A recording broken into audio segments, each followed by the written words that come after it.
Before I really get started today, I want to go ahead and give you a little bit of practical wisdom and advice here this morning. I want you to understand something, that the system that we all find ourselves in and what we're living in today, they already understand very well how it works. It's just that we don't understand it because we have opted into it and submitted to it for so long that we automatically assume that everything that they tell us, every document we sign, every contract we agree to is for our protection, our best interest, as well as theirs. But the truth is, there's a lot of things, brothers and sisters, that we all submitted to, ladies and gentlemen, that is not in our best interest. But what it did was just bind us secretly. And of course, anytime you sign a government document, don't believe for 1 minute that all the terms to that particular individual contract is disclosed to you. As a matter of fact, I've learned over the years, anything that the government has you to sign, there's a whole, probably another, anywhere between 100 to 500 pages connected to the back of that document. What you get is the short form. I don't care what it is. Marriage license, driver's license, mortgage, a home, when you're buying a home, and it makes no difference. It's all totally irrelevant. Sign up for a bank, a checking account. I mean, they are just using and abusing us. And of course, what's going on today? Well, they've used this paper Ponzi scheme, which is called Federal Reserve notes, to actually steal the wealth of people.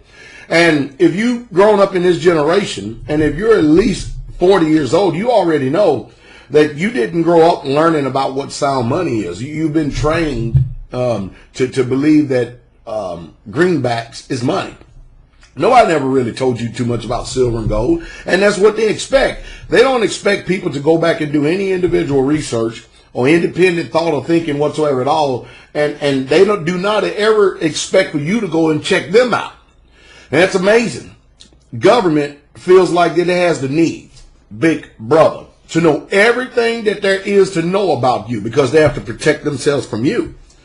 And after all, the only reason why government exists is because we have all this heavy taxation without representation. Now, you can just assume that these people up there in the Congress represent your best interest, but I can tell you right now, and you're finding out a very painful lesson, that you are far from their interest. Their interest is the corporations that line their pockets with currency, not us. And their job is to manipulate us and to get everything they can out of us. If you notice, the rich, they don't make money off each other. They make money off the backs of the poor, the middle class, who is doing all the labor. That's why I teach you. You have to learn how to change, and you have to learn how to shift this paradigm, the way that we've all been under this illusion to think and believe. Because they're not about to tell us what we need to know. Now, they know it, but you don't know it. And it's a painful learning curve. And it's a head-on collision. It's a rough train wreck. But when you do find out what's going on, all of a sudden, it's amazing. Whenever you start changing your course in life, and you start changing the way that you think, and you change the way you do things outside of the norm, everyone that has been trained and everyone that has been manipulated, coerced, and controlled by the system, who support this system, they end up being some of your greatest enemies. You just woke up. You understand completely what's going on. I don't care if it's religious, social, political, economic. It makes no difference whatsoever at all. You understand. You got it. Now you look like the sore thumb out of joint because you're informed and you're starting to do things to preserve yourself, your family, and those around you who have the ears to hear. And I'm sure you learned by now, everybody don't have those ears. It is my hope. It is. It really, truly is. That you don't depend on this system that's sinking right now. My advice is, my own personal advice, this is what I do. I keep enough money in the bank for operating expenses, and that's about it. If it's not in my hand, I don't own it. I don't control it. If I put what I call the little piece of wealth that I've got, which is not too much at all, and I put it in somebody else's hand, I'm entrusting them to actually store my wealth for me, which I can very much preserve myself. Somebody say, well, what if? Well, what if there's a bank holiday? and you go to your bank one day and they close down and you can't get your money out of the bank? What if that? What if they confiscate your safety deposit box for those of you who have an extraordinary amount of wealth? You know, we're so conditioned to think about what our other people, our neighbors next to us, and we have to defend and protect ourselves from them. But who's going to defend us and protect us from the government that has made all these laws, rules, and regulations? Who's going to defend us and protect us from a police system that has literally just gone rogue and gone wild? And I talk to police every now and then, and there are a couple of what you call good cops, but there's an extraordinary amount of bad. And they'll tell you that they go to work with a chip on their shoulder, actually thinking this is some type of dichotomy of us against them, and they function like that. So you notice when they pull you over, like Jason before says, they'll go and touch the back of your vehicle to put a thumbprint on there in case they get jacked or something happens wrong to them. That way they can be able to track you down. But if you notice, this system is doing everything it can to protect itself against us, the people, when it should be the other way around. I mean, after all, isn't that why the Constitution is written? I mean, the Constitution is there to actually warn us against a tyrannical government gone mad, gone wild. And we're past that point. We're watching the European setup collapse all around us. We're watching. And the first thing that goes in any country, in any system, is the money supply, the money system. It goes, and it goes hard. And most of us, we still going to run around with our heads stuck in the sand. You know, sad part about it is that most of us, we got this hoarding spirit that we act like if we just hold on to it because we've developed some type of amount of conscience to think that that's a safety net for us. We have to protect ourselves and preserve ourselves and everybody. But you know what? What if what you got is a medium of exchange, but yet you're not able to go and exchange it? I teach people all the time that what you need to do is invest in people who you can trust. And that is the truth. There are very few people that you can trust, and your family is not one of them.